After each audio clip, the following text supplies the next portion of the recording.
Look, this is the reason why I don't believe the Cowboys will make the playoffs. It's simple. They suck. It makes me upset to say that, but it's the truth. Everybody knows it. When you allow 400 yards on defense consecutively, do you really believe you have a chance in the playoffs? Look, if history is a factor, then we're bound to lose. It's fate. Looking back, we lost to the Giants 2 years ago in the playoffs. Not in the playoffs, I'm sorry. That was a few years back. Lost to the Giants, and they went to the playoffs and won the Super Bowl. Last year, we had a chance to beat the Redskins, but we lost to Washington.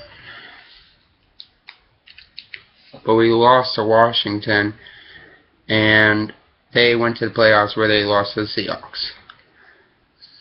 Then, here we are this year. 7-5. Yeah! We have a great chance to win, except for then, once we go 7-5, we decide to get our asses chewed out by the Bears, and then we have a chance to redeem that horrifying loss by beating the Packers. Yeah, beating the Packers 26-3. Just found out that the Eagles lost. We're all pumped. Hell yeah, we're gonna win. No, we completely get blown again. Not blown out, but blown away because we ended up losing by a single point. 23-point lead just taken away from us, like that. And that really is a mind fuck. Excuse the language. It's unbelievable, really. Just watching that game made me cringe. Knowing that we're 7-7, we're right back where we were for the last 2 years. Now, we beat the Redskins, and guess what, you guys? We get to face our NFC East rivalry, like we have done the last 2 damn years. So we get to face the Eagles in Dallas, where we probably will lose again. That's even if we win Sunday. But here's the thing for you guys to think about. Even if we beat Washington and Philadelphia, what are our chances of beating New Orleans Saints, who kicked our asses 49-17? The Seattle Seahawks, who, if I'm remembering correctly, fucking blew us out of the water. Or the Bears, who kicked our ass last year and kicked our ass this year. So, and let's not forget about the 49ers, the Saints, Seahawks, the Bears, all those teams. What about the Lions? Even if we manage to get to the playoffs and manage to get to the Super Bowl, won't happen for another few years, just saying. What about the Broncos? You guys really think we can beat the Broncos? I thought we could. Then we threw an interception because we decided, we shouldn't be running the ball. We should just pass the ball. That same mentality is the reason why we lost to Detroit and the reason why we lost to the Packers. We weren't even going to be beating the Bears because we did horrible against the Bears.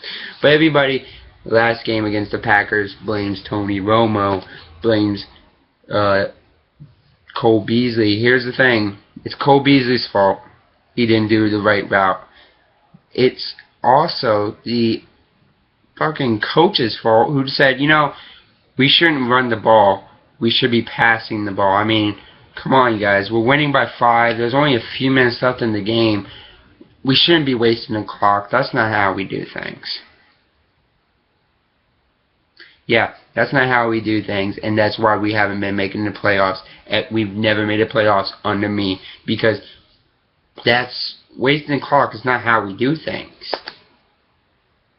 How hard is it to be a head coach, honestly? I'm not trying to say I could do a better job, because, I play Madden, I'm a better coach. No, obviously, being a coach of a fucking NFL team is hard work, but it's not hard to realize if you're winning, you shouldn't pass the ball. You should run the ball. Why we've always keep bitching about not having a consistent runner, but how can we bitch about not having a consistent runner when we're not running consistently? We're passing consistently. That's good, but we need a runner who can run the ball.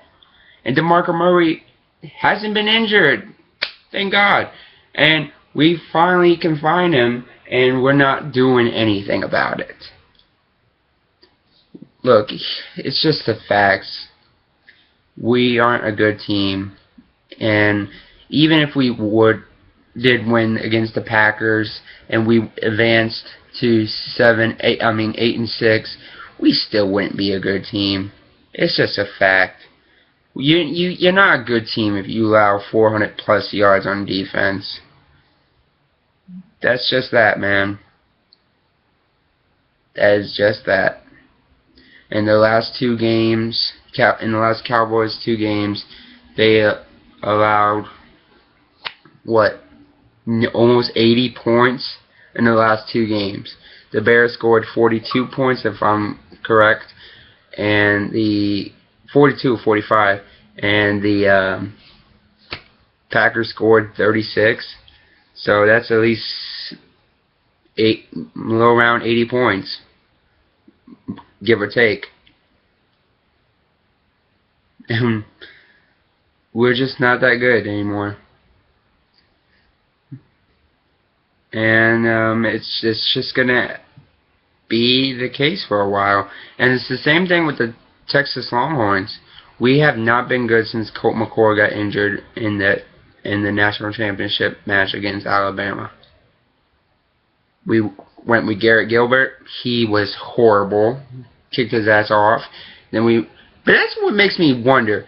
You kicked Garrett Gilbert off and put David Ash and Case McCoy in, but you couldn't do that this year or last year? Why not? I'm sorry, but David Ash is ass. He really is. And he's coming back next year to play again, which is going to be great for us, right? I mean, it's not like he won against Oklahoma. Case McCoy did. And Ash is better than Case McCoy. That says a lot. If the guy that's your backup, who sucks, beats Oklahoma, and you couldn't beat Oklahoma, you shouldn't be playing with Texas. They should put in the freshman, Schwoops. I don't remember his name, so if I'm saying it wrong, I'm sorry. But they should put in that young man instead of putting in David Ash.